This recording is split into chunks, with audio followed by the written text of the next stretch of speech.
if you're going to be an entrepreneur, you almost have the opposite profile as a soldier.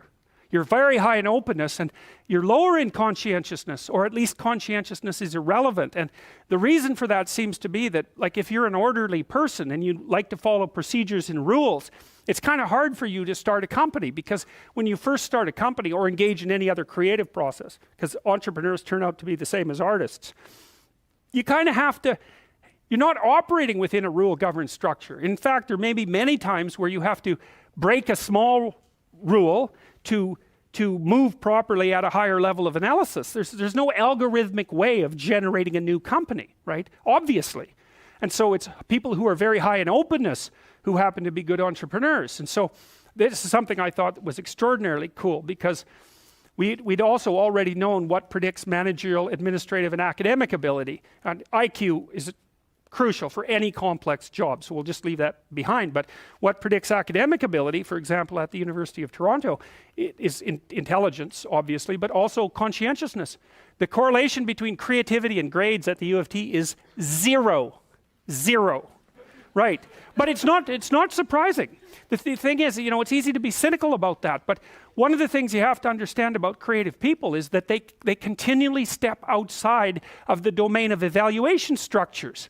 Right? Because if you're going to say you're going to evaluate the performance of 100 professors on their lecturing ability, well, you kind of have to measure what's common across all the professors in order to come up with the standards for evaluation.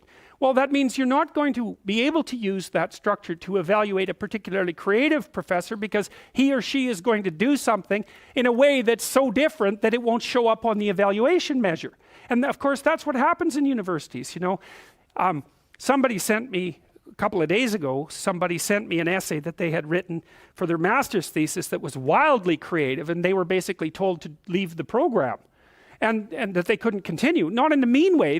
What happened was that what they were thinking was so outside of the conventions in the discipline is that no one had any idea what to do with the essay.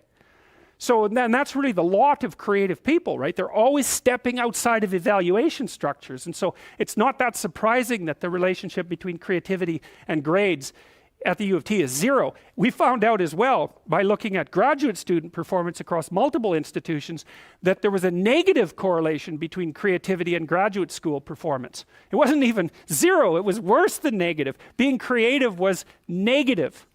And you think, well, that could make you cynical as well, but you can't be cynical in that way, because one of the things that happens in science is that science tends to progress incrementally rather than in great leaps. Now and then someone comes along who blows the structure out of a science and advances it ridiculously, like Einstein. But like, most people aren't Einstein, and maybe thank God for that.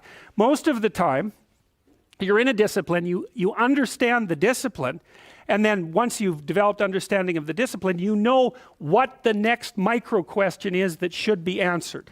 And part of the reason that science is so powerful is because it allows people who aren't genius level creatives to make real advances in the generation of knowledge, one tiny micro step at a time.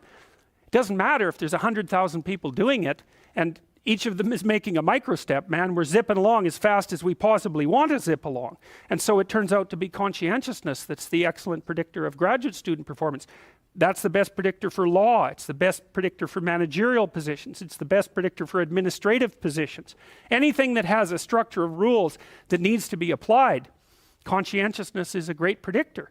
So, but it's not good for predicting artistic ability or entrepreneurial ability. And that's also really important, because one of the things, this is partly why bureaucracies stultify, right? Because what happens is as they develop, they get chock full of conscientious people, with a few psychopaths thrown in there just for good measure. They get chock full of conscientious people busily zooming efficiently down a single track, and then all of a sudden the landscape shifts and they're going very, very efficiently in exactly the wrong direction, and then the whole bloody thing falls apart. So you need to have some creative wingnuts in your organization to come up with completely absurd ideas that might just on the off chance be true. And so creativity is strange in that manner too, because it's a high risk, high return game. You're a lot safer in your life to find a functioning entity and to operate as a cog within it, as long as the entity keeps functioning.